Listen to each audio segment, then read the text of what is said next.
Retour sur le plateau des cafés stratégiques pour un débat qui est en plein dans la problématique de ce Paris Défense Stratégie Forum, l'Europe à la croisée des chemins. Alors évidemment, une question s'impose. L'Europe est-elle souveraine en matière de défense? Peut-elle l'être? Quand Voilà. Alors c'est la question qu'on va se poser avec nos trois invités. Je les présente dans l'ordre. À ma gauche, Xavier Tittelman, ancien aviateur de l'armée de l'air, aujourd'hui consultant en défense. Pardon? Dans la Marine nationale. Dans la Marine nationale. Oh là là, erreur de ma part. Le général Yakovlev, armée de terre, qui a longtemps œuvré à l'OTAN. Bonjour, général. Vous parlez dans le micro, général. Oui, bonjour. Et aujourd'hui, enseignant notamment à Sciences Po. C'est une de vos activités. Il y en a d'autres, mais on va se limiter à celle-ci. Et à ma droite, Julien Malizard. Bonjour.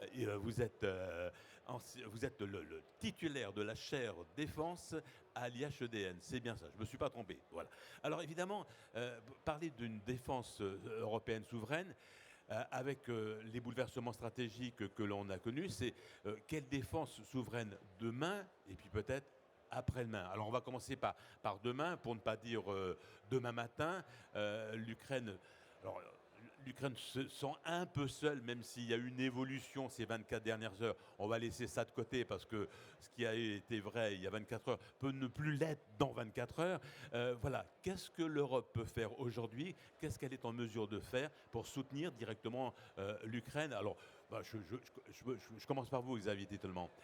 Alors, il y a le matériel, où effectivement on donne des équipements, on essaie de les transférer en grande quantité. Dans certains domaines, on a fait les efforts industriels pour produire davantage. En grande quantité, quel type de matériel on a en grande quantité? Ce qu'on a fait pour le ramp-up industriel, ça a été notamment dans les munitions. Pour la France, je parle des obus, hein. Pour la France, on peut parler par exemple du canon César. Par contre, il y a énormément d'autres domaines dans lesquels on a continué au rythme qui précédait, pour les blindés, pour toutes ces choses-là. Donc il y a certainement nos voisins qui ont fait des petits efforts, mais la grosse majorité de l'effort industriel européen pour l'Ukraine, c'est l'Ukraine qui l'a fait. 50% du matériel que les Ukrainiens utilisent, c'est Made in Ukraine. 25% Europe, 20% américain, puis après il y a 2-3 alliés comme l'Égypte, etc., la Serbie. Donc globalement, l'Europe, elle n'a pas les stocks qui permettent de faire la différence. Ça a permis à l'Ukraine de tenir, mais ce n'était pas des stocks. On ne peut pas donner 1000 chars comme les Américains. Donc, grosso modo, on est restreint à permettre à l'Ukraine de tenir avec souffrance ce qu'elle fait aujourd'hui depuis 1 an. Alors, 3 ans. Général Yakovlev, Xavier Tittelman a évoqué le canon César. C'est un bon exemple parce qu'il y a quelques années encore, pour fabriquer un canon César, il fallait, paraît-il, 30 mois. Alors, je suis toujours tenté de dire, est-ce que nous avons une industrie de la défense ou est-ce que nous avons un artisanat de la défense? Un artisanat, je dirais, haute couture. Ouais, c'est une très bonne expression. Je me souviens l'avoir entendu de gens de Dassault quand on leur parlait du Rafale en 2008. Est-ce qu'au lieu de 12 par an, vous pourriez nous en livrer 11? Et ils ont dit, on arrive à la limite de la logique industrielle. Donc maintenant, on est en train de monter en débit. Donc effectivement, il y a un décollage industriel. On était en limite artisanat et industrie. Maintenant, ça commence à monter. Et quand on dit le César, on produit plus de César, beaucoup plus vite, oui. Mais il y a aussi les tubes. Il faut remplacer les tubes qui sont usés. Et là, par exemple, les Russes ont beaucoup de problèmes pour remplacer leurs tubes d'artillerie. Donc il n'y a pas que le César. Il y a des pièces détachées, dont le canon qui est usé après 2000 coups. Ça va assez vite, hein. Et donc tout ça, ça fait partie du décollage qui aurait pu commencer plus tôt et plus vite en 2022, hein, franchement. Alors évidemment, on se demande pourquoi il a fallu attendre quelques jours après les déclarations fracassantes de Donald Trump pour que Ursula von der Leyen déclare, je dirais après, une réponse coup par coup. On a trouvé miraculeusement 800 milliards d'euros pour réarmer l'Europe. On se demande effectivement pourquoi si tard, Général Yakovlev. Bon, il y a de la réticence de tout le monde. Alors d'abord, dans les 800 milliards, il y a déjà de l'argent qui avait été promis avant. Donc oui. il y a du rollover, comme on dit. Et puis il y a la capacité d'absorption de l'industrie européenne. C'est pas si simple. Et en particulier, pendant tout 2022, ça m'a vraiment étonné, on a été dans l'incantatoire. Il faut se mettre en économie de guerre, il faut que les gens produisent plus. Et les entreprises disent, moi, si je n'ai pas de contrat, je ne vais pas doubler ma chaîne. Et on a des banques qui ont refusé BPI a refusé 60 millions d'euros aux Forges de Tarbes pour doubler leur ligne, sous prétexte que leurs 3 années budgétaires précédentes avaient été dans le rouge. On croit rêver. Alors, Julien Malissa, il faut qu'on ait toujours ça en tête. Dans l'univers de l'armement, on est dans le temps long. Et exactement. Et en fait, ce qui s'est passé, ça a été très bien expliqué par le général Yakovlev. On a eu cette ambition de passer en économie de guerre, mais les carnets de commandes qui ont été passés auprès, en particulier l'industrie française, par l'État français, en fait, la loi de programmation militaire ne prévoit pas d'accroissement majeur quantitatif dans les volumes de force. Aujourd'hui, ce qui est prévu à horizon 2030, c'est quasiment la même armée de terre, la même marine nationale, la même armée de l'air qu'aujourd'hui. À quelques petits changements près, mais finalement, on n'a pas d'adaptation majeure. Et donc les industriels, on leur dit produisez plus dans un contexte où c'est eux qui vont devoir supporter le risque industriel d'augmentation des cadences, d'aller plus vite, dans un contexte où il n'y aura pas forcément de débouché, puisque le débouché, pour une grande partie, c'est l'État lui-même. Alors on pourrait se dire il y a les contrats export, mais les contrats export, on n'est pas certain de les remporter non plus. Donc il y a une forme d'incertitude sur la demande. Or, l'industrie de défense, elle ne s'accommode pas bien de ces changements. Il faut de la visibilité, du temps long, parce que les investissements sont importants, sont très lourds. Ça se prévoit sur des décennies, parce qu'un programme d'armement, c'est en fonction de la complexité, 10, 15, 20 ans de développement, plusieurs décennies d'utilisation, de mise en service. Et dans cette période-là, il y a toute la maintenance dont on a aussi parlé. C'est-à-dire que c'est bien beau d'avoir un matériel, s'il ne vole pas, s'il ne roule pas et s'il ne peut pas naviguer, ça ne sert à rien. Donc il faut penser les pièces de rechange, etc., un certain nombre de choses. Donc c'est tout un modèle d'affaires qui couvre des décennies et il n'y a quasiment pas d'outils de commun en fait qui a une aussi longue espérance de vie et de cycles aussi longs en fait en général. Peut-être un peu l'industrie du nucléaire pourrait y ressembler un petit peu de ce point de vue-là, mais en dehors de ça, il y a ou certaines infrastructures, mais sinon il n'y a rien qui ressemble à l'industrie d'armement de ce point de vue-là. Alors, je refais une parenthèse avec vous, Xavier Tillerman.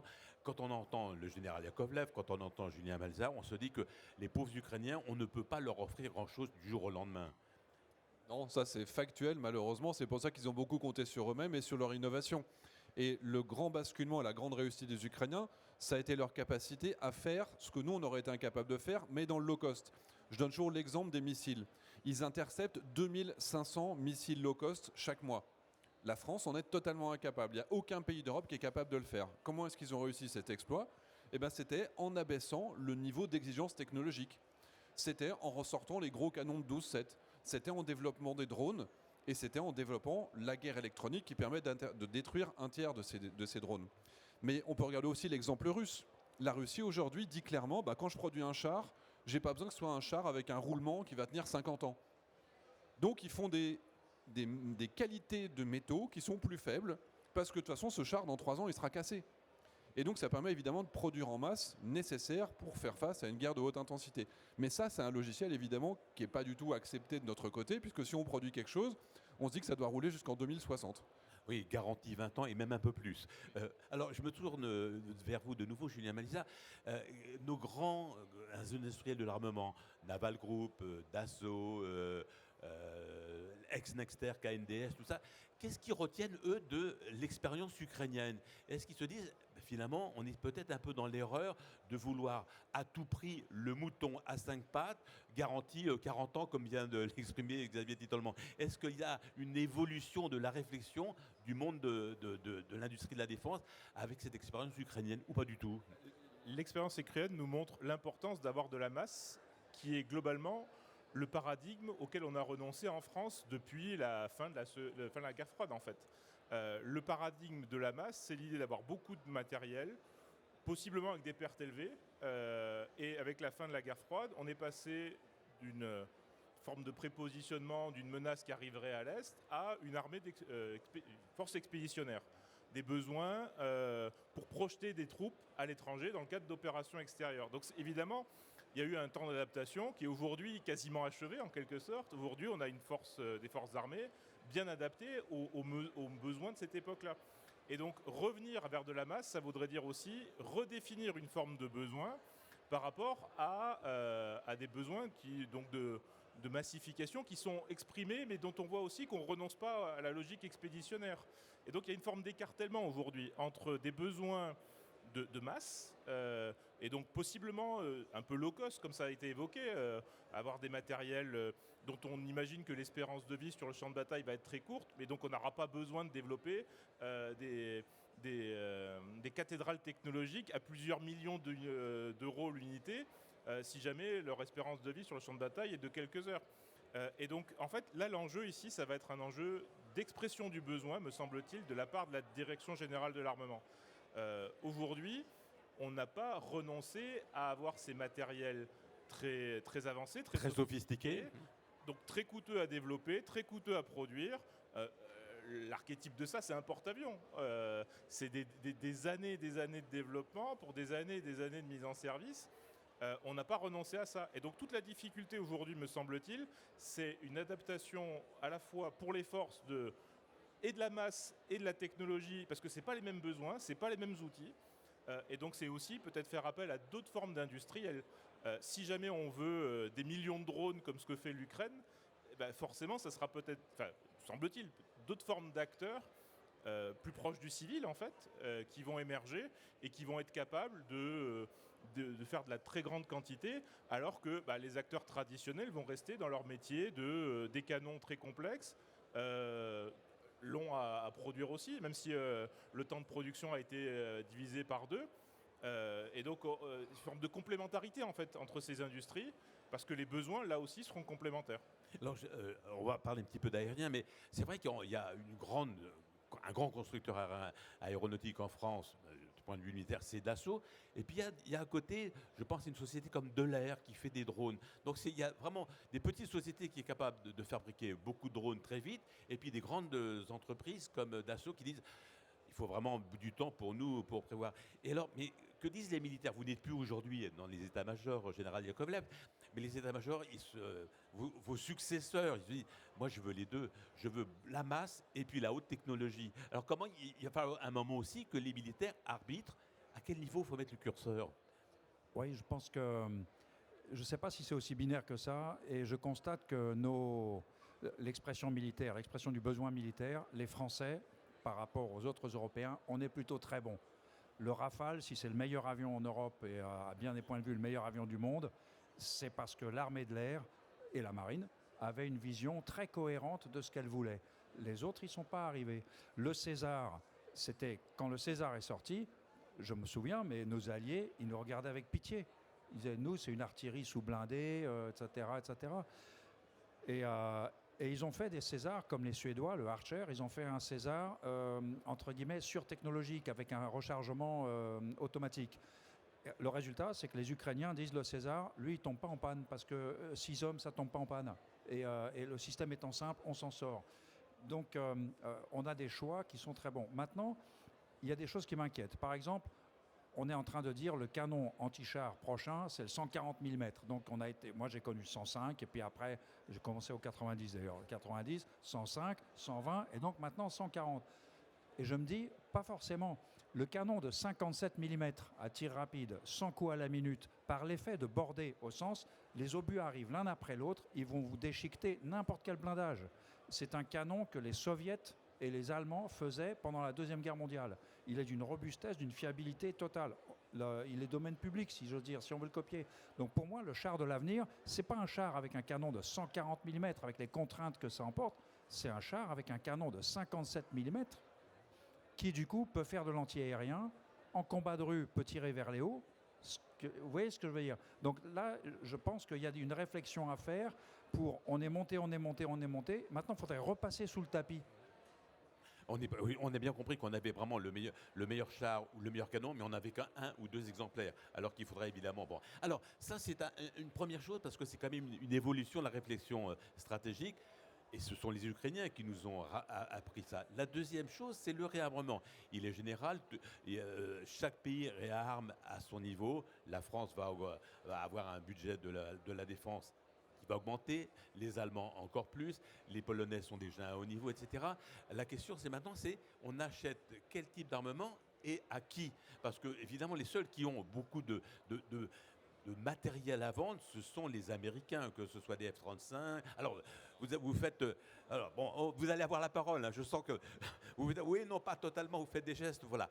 Mais effectivement, la tentation, en tout cas la tentation jusqu'alors, pour notamment les pays d'Europe centrale et orientale, ça a été d'acheter sur étagère des produits américains avec l'idée évidemment j'achète américain et donc j'ai une garantie de sécurité américaine incluse.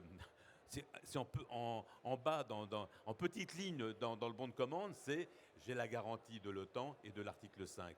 Tout ça, c'est en train de changer. Alors, un réarmement, il est général. Il y a eu un laisser-aller des dividendes de la paix chez les Occidentaux, peut-être un côté bisounours, je ne sais pas si c'est une expression que vous employeriez. Il y a l'idée de réarmer, mais on se réarme comment? Alors, on va faire un petit tour d'horizon. Tous les trois, vous allez nous dire un peu comment vous voyez les choses. Allez, Xavier Titelman. Alors, le premier point, c'est qu'il y a des pays qui produisent déjà. En premier, il ne faut pas chercher à développer un nouveau produit qui sera peut-être développé dans 3 ans pour commencer à produire dans 3 ans. La guerre, réellement, contre les Russes, tel que le disent les services de renseignement des pays de l'Est, de la Pologne, du Danemark, etc., c'est 2027-2028. C'est-à-dire qu'il faut avoir une masse de manœuvre pour 2027-2028. Imaginons que demain, le cessez-le-feu fonctionne. Les Russes, ça veut dire que dans 3 ans, le président de la République l'a dit, une armée d'1 million d'hommes, des milliers de blindés qu'ils auraient construits, surtout s'ils n'ont plus de sanctions, et des dizaines de milliers de missiles qu'il va falloir intercepter. Donc si nous, on imagine qu'on peut se mettre à commencer à réfléchir à la génération d'armes qui permettra de faire face, on est foutu. Donc on produit très vite ce qui est déjà développé, ce qui est déjà opérationnel. Les Césars, c'était l'exemple. Les Griffons, les Serval, toute cette génération d'armement autour de Scorpion, on peut le faire très rapidement. Ce qui veut dire, tellement que chacun a une spécialité. Par exemple, les Français ne fabriquent plus de chars. Les chars, ce serait plutôt le domaine des Allemands. Les canons, plutôt le domaine des Français. Les missiles, il y a une coopération avec MBDA. Alors, voilà, il y a aussi cette idée derrière. Potentiellement, on a un char, le char Evo qui a été présenté, mais le XLR, on est en train de mettre à jour nos anciens chars Leclerc. Si on veut relancer une chaîne de production, peut-être que ça mettra 2, 3, 4 ans, mais certainement que ça vaut le coup de le faire. Surtout s'il y a des pays comme l'Inde, je ne révèle pas de secret, qui sont en train de réfléchir à acheter du char Leclerc version Evo. Donc on a aussi des partenariats qui permettraient de montrer plus rapidement. Mais il faut très clairement s'asseoir sur l'industrie qui existe déjà. Et je reviens sur mon cessez-le-feu. Nationale ou l'industrie européenne? Eh bien justement c'est ça. Français si possible, européen si nécessaire. Effectivement, la France n'étant pas un pays du premier rideau, peut-être que ce n'est pas elle qui doit développer les chars en priorité. Par contre, les premiers, c'est la Pologne. Donc dans un premier temps, si on peut le faire tout seul, on le fait tout seul. Mais s'il faut acheter aux Israéliens ou aux Sud-Coréens, on le fait. J'ai tendance à penser qu'il faut éviter les Américains à tout prix maintenant. Parce que même le système de chiffrage entre le système d'acquisition vers le système de tir, c'est une clé américaine qu'ils peuvent désactiver. Donc on est sur une question de dépendance. Je ne pense pas qu'on ait la même dépendance envers les Sud-Coréens. Et le thème de notre débat, c'est quand même souveraineté européenne. Et on veut de la souveraineté européenne. Monsieur le général Yakovlev, la même idée, il faut éviter d'acheter américain quand on est européen? Je regrette de dire que oui. Mais il n'y a pas que la raison de dans quelle mesure contrôle-t-il ce qu'il donne et dans quelle mesure nous empêcherait-il de nous en servir. C'est aussi que leurs choix industriels et technologiques ne sont pas les meilleurs. Le F-35, le mantra, c'est de dire c'est le meilleur avion du monde. Ah ouais, quand il vole. Quand il vole. Le F-35, c'est l'armée de l'air américaine qui le dit. Dans le meilleur des cas, il va faire une mission par jour. Un F-16 ou un Rafale, ça peut être 2,2 missions par jour. On a un taux de disponibilité très supérieur. En d'autres termes, quand les Suisses achètent 36 F-35, s'ils avaient acheté du Rafale, ils auraient 2,5 fois plus d'heures de vol. Potentiellement par avion. Donc ça aussi, ça rentre dans le calcul des coûts. Et même l'armée de l'air américaine s'interroge sur les F-35. Et je ne parle même pas d'Elon Musk, mais lui, c'est autre chose. Donc il y a des choix.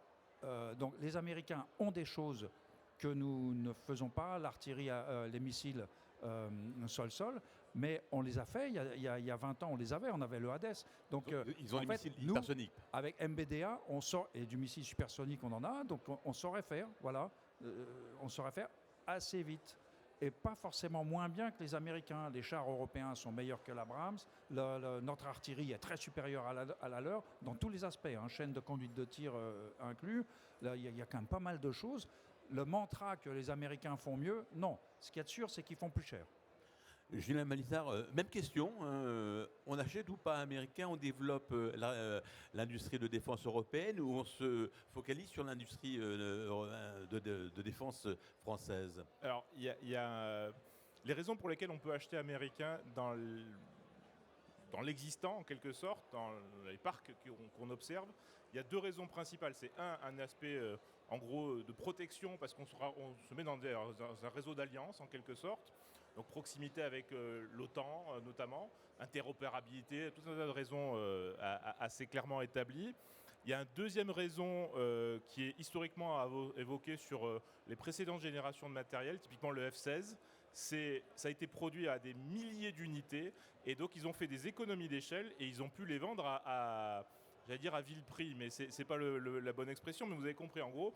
Ils étaient compétitifs. Ils étaient compétitifs. Et donc les pays qui avaient déjà acheté du F-16, quand il a fallu faire des renouvellements générationnels, ils ont acheté quelque part un peu naturellement, parce qu'ils n'avaient pas d'industrie, parce qu'ils avaient une longue tradition avec les États-Unis, ils ont acheté F-35.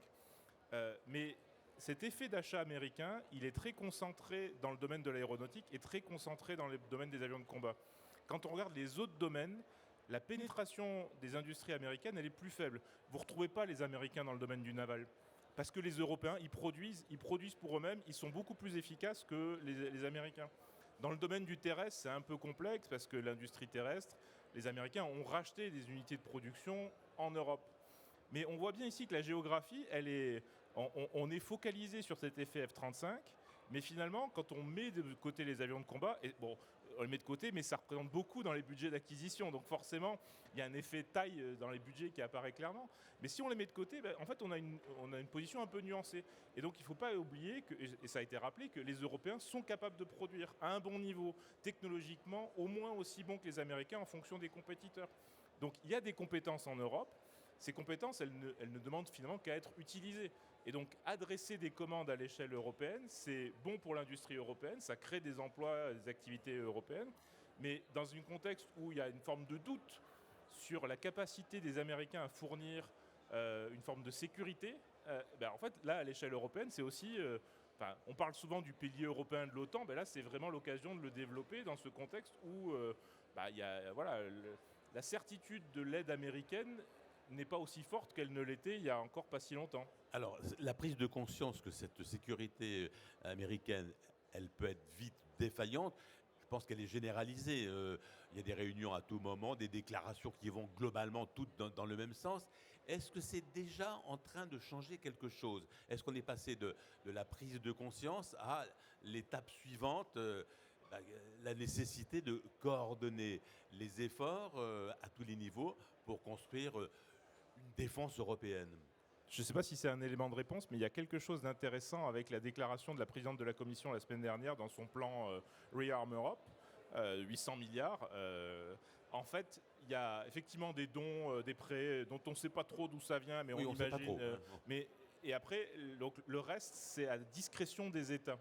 Ce qui veut bien dire que la coordination ne se fera pas à une échelle supranationale, ou en tout cas à l'échelle communautaire, semble-t-il. Parce que pour un certain nombre d'acteurs, c'est même un irritant, vu de la France, savoir que c'est la Commission européenne qui va gérer des commandes. Et en fait, c'est plutôt vu, la Commission plutôt comme un facilitateur, en fait, pas comme un acteur qui va être avec une maîtrise d'ouvrage ou une maîtrise d'œuvre en fonction des cas très, très particulière. Mais donc on voit bien ici que l'enjeu, c'est vraiment à l'échelle européenne, laisser aux États européens, parce qu'in fine, c'est bien les États européens qui vont opérer les forces armées. Donc c'est bien à ce niveau-là qu'il faut décider comment faire. Et donc on voit bien ici qu'il y a des débats parfois un peu difficiles entre acteurs européens. Quel accès aux pays tiers, donc quel accès aux Britanniques, aux Américains, à d'autres alliés avec qui on pourrait partager un certain nombre de choses pour justement s'insérer dans un certain nombre de programmes qui pourraient être développés à l'avenir. Alors pour gagner, Général Yakovlev, vous vouliez réagir? Juste pour rebondir là-dessus, l'Europe depuis 2009, il y a eu la transfert directive de l'Europe qui consiste à ce que quand un pays d'Europe autorise un export, on admet que ça s'applique aux autres. Et c'est toujours pas en œuvre. À l'heure actuelle, l'idée serait, quand vous achetez un char où il y a des composants de 4 pays, si vous voulez l'exporter à un autre, mais un autre, y compris dans l'Union européenne, il faut l'autorisation. Que les 4 équivalents Siemge se soient prononcés. Donc là, on se fait des freins entre nous, déjà entre nous pour s'alimenter les uns les autres, et en tant que marché export, le cas échéant. Ça, c'est pas de l'argent. c'est de l'institutionnel, c'est de la procédure, c'est simplifié, etc. C'est aussi une volonté politique. Alors, effectivement, on est un peu dans le cœur de notre sujet. Si on veut gagner en souveraineté européenne, il faut perdre un peu en souveraineté nationale, et chaque pays doit, notamment chaque pays qui a une industrie de la défense, doit perdre un peu de sa souveraineté nationale, Xavier Titelman. Alors, ça, je suis complètement d'accord, sauf que la France est le pays qui, depuis quand même le général de Gaulle, exprime une volonté de souveraineté nationale à minima. Et d'ailleurs, on peut regarder tous nos alliés dans les yeux en disant non, on n'était pas arrogant, non, on ne voulait pas vous dominer industriellement, on avait juste raison, et on a aujourd'hui de la preuve éclatante qu'il aurait fallu tous le faire ensemble. Maintenant, c'est vrai, on est dépendant de beaucoup de gens, on est dépendant des États-Unis, et on va parler par exemple des systèmes de communication. On est dépendant aujourd'hui de l'infrastructure qui est la liaison de données tactiques, liaison S16, liaison 22.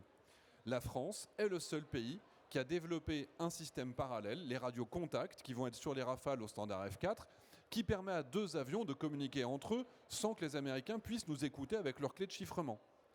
Est-ce qu'il faut que les Allemands achètent un système qui est prêt sur étagère et le produisent, ou est-ce qu'il faut qu'ils passent 3, 5, 8 ans à le développer avant de commencer à le produire? Donc soit les pays disent bon bah on était dépendant des Américains, maintenant on a eu tort, on veut bien dépendre d'un pays qui est plus proche de nous, la France. Ou alors est-ce qu'il faut attendre 8 ans pour que chaque pays fasse son système souverain indépendant qui fait qu'on sera de nouveau pas interopérable? Ça c'est vraiment la vraie question. Donc oui, tous les pays ne peuvent pas être 100% souverains. Malgré tous ces efforts, la France, elle repose sur des catapultes américaines, etc. pour son porte-avions. Mais au niveau européen, à minima, on peut accepter d'être dépendants les uns les autres puisque nous avons les mêmes intérêts stratégiques. Ce n'est pas le cas des Israéliens, des Coréens et des Américains. Donc quand on a les mêmes urgences en même temps et qu'on a les mêmes enjeux et la même vision stratégique des risques qui sont en train d'arriver, a priori, on peut accepter une dépendance croisée. Effectivement, chaque pays va chercher à la limiter, mais néanmoins, il faut l'accepter. Alors, il est un peu trop tôt. Peut-être que notre rencontre, elle est un peu prématurée, parce qu'on sent que c'est en train de bouger un peu partout, notamment quand on écoute le futur chancelier allemand Merz, qui dit effectivement, ne serait-ce que pour la sécurité nucléaire, la sécurité ultime, peut-être qu'il faudrait réfléchir, est-ce que les Français pourraient intervenir? On sent qu'il y a un débat de fond qui est en train de se mettre en place. Alors, ce n'est pas encore des décisions, mais on sent que la réflexion, au moins, évolue et va dans une bonne direction, Général Yakovlev. Vous le sentez aussi? Oui, et en particulier en Allemagne, je suis frappé de la bascule de l'opinion qui s'est jouée en 2 semaines. Là, il y a un sondage d'un Hanselblatt, je crois, allemand, qui remonte à 2 ou 3 jours et qui dit « À qui faites-vous le plus confiance ?» France, 85%. Grande-Bretagne, 79%. Ukraine, 44%. États-Unis, 16%. Russie, 10%. Ça, il y a 3 mois, c'était un résultat pas du tout. Et il y a eu un choc psychologique, comme les Finlandais et les Suédois, de nature à faire basculer. Et je pense que ceux qui disent aujourd'hui on fait plus confiance à la France, c'est durable, c'est pas un épiphénomène. Ça nous amène sur la question du leadership. Un des grands reproches qu'on faisait aux Français, c'est vous voulez remplacer les Américains. Mais c'est la fameuse question, qu'est-ce que c'est que l'Europe? C'est la France en plus grand. Oui, bah voilà, la France, elle pète plus haut que son cul, elle se prend pour, etc. Mais non, on a bien compris que le leadership français ne sera pas une réplique du leadership américain. On n'en a pas les moyens et surtout, on n'en a pas l'envie et la culture. Là, on parle d'un leadership collectif. Alors, il y aura des plus grandes gueules que d'autres, mais il faut qu'on explique à nos amis européens, qu'on le montre dans la vie de tous les jours. On le montre au niveau militaire. On est modeste. Et quand on dit qu'on est arrogant, non, c'est juste qu'on a raison. Mais c'est un autre sujet. Mais le leadership français, ça serait un leadership plus collectif que le leadership américain. Alors bon, est-ce que les Français sont prêts aussi à partager ce leadership? C'est aussi une autre question. Alors c'est pas l'objet de notre débat, mais c'est une question que tôt ou tard, il faudra penser aux responsables français. En tout cas, le jour où il y a un basculement psychologique, où il y a un basculement politique, il peut y avoir évidemment un basculement technique et industriel, Julien Balizard. En fait, je rejoins un point qui vient d'être dit. Il y a une forme d'alignement des besoins qui apparaît très clairement et qui n'était pas forcément le cas même au début de la guerre en Ukraine. C'est-à-dire que l'urgence perçue par un certain nombre d'acteurs, les États baltes, la Pologne, dans une moindre mesure la Roumanie, les Tchèques. En fait, ce que eux, ils le vivent depuis 3 ans, voire même depuis 2014, en fait, avec l'invasion de la Crimée.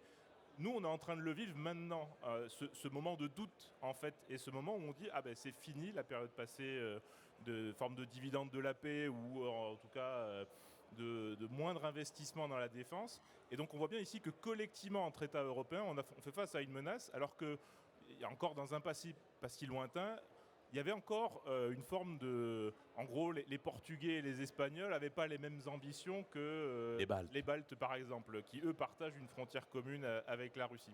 Là, on voit qu'il y a une forme d'alignement. Et donc cet alignement fait que, globalement, il y aura des choix budgétaires importants en faveur de la défense. En France, en particulier, la semaine prochaine, des annonces vont être faites, semble-t-il, par rapport à tout ça. Et on voit bien ici que ça va impliquer donc plus de moyens pour le secteur de la défense pour tous les pays européens. Le futur chancelier allemand l'a aussi indiqué. Les Britanniques ont dit qu'ils allaient aller au-delà. Les Italiens qui ne sont pas à 2% du PIB de la défense, il y aura peut-être là aussi une forme d'adaptation.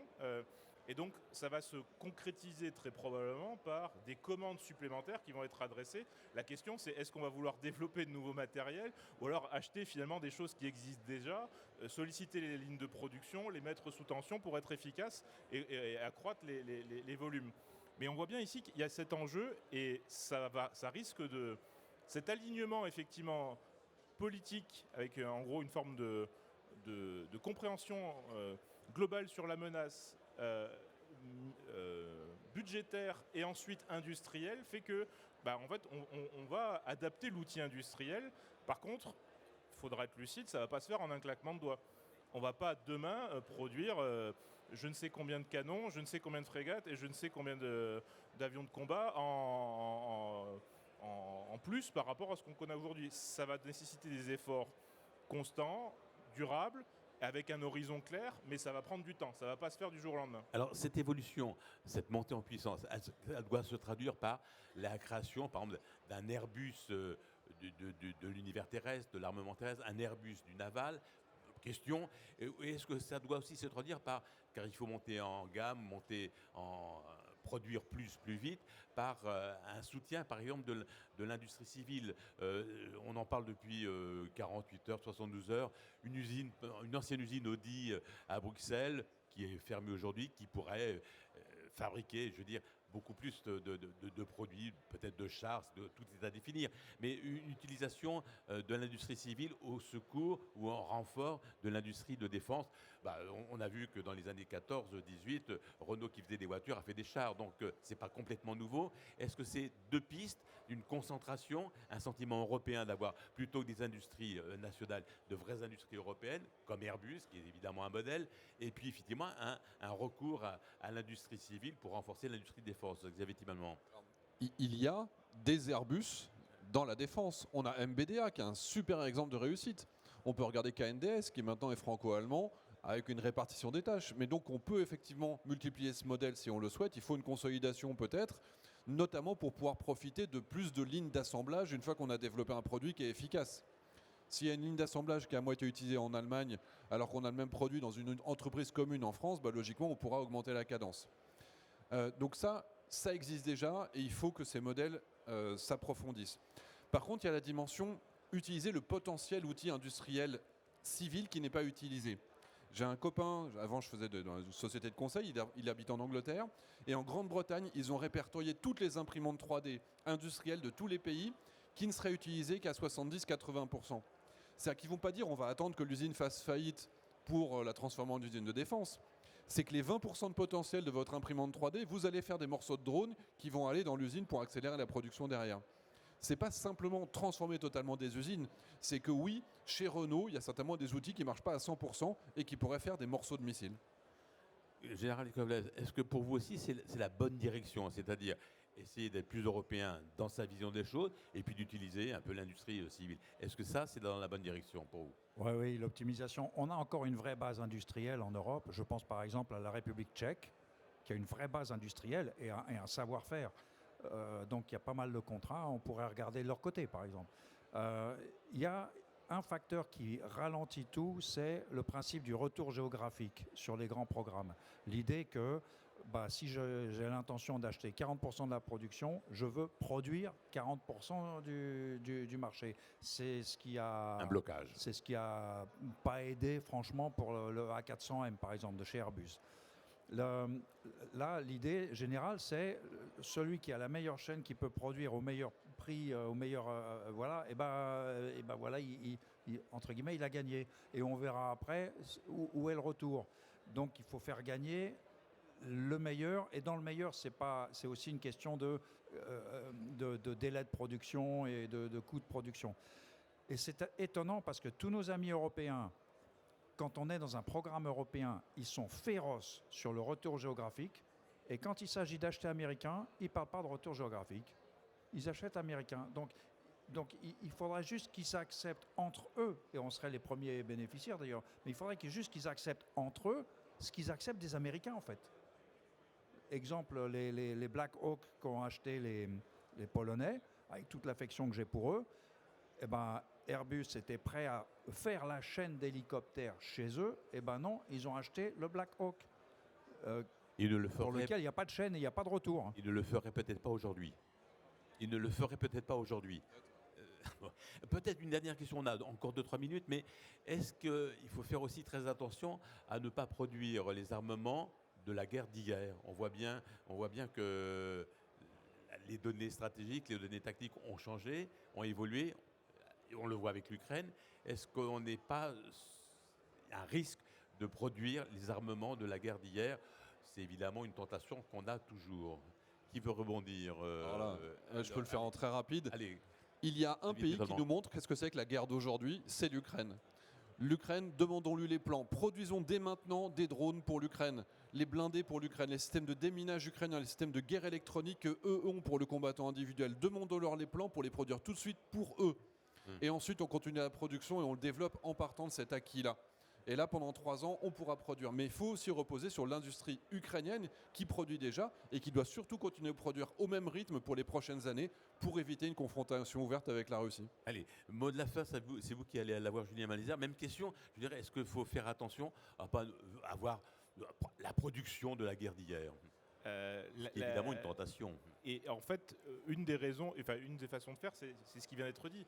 C'est avoir des outils traditionnels, les acteurs qu'on connaît, les Thales, les Dassault, les Naval Group, que sais-je. Mais à côté de ça, avoir un outil industriel peut-être plus proche du civil, parce qu'il faudra faire de la masse aussi. On voit bien un des retours de la guerre en Ukraine, c'est de la complexité technologique, mais aussi avec des équipements parfois un peu rustiques, même si le terme n'est pas très bien adapté. Et donc, la rusticité, on l'a dit aussi, c'est pas forcément l'apanage des industriels classiques. Donc, cette coexistence, en fait, de firmes de défense traditionnelles avec des acteurs civils, bien souvent, capables de faire de la masse, produire beaucoup, être réactif, s'adapter aux besoins d'un client qui, en fonction d'eux, on voit effectivement avec la guerre électronique, très rapidement, certains systèmes ont été obsolètes en Ukraine. Donc, on est sur des boucles courtes, en fait. Il faut s'adapter très rapidement. Ce n'est pas forcément l'habitude des industriels de la défense, même s'ils ont été capables de le faire dans certaines circonstances.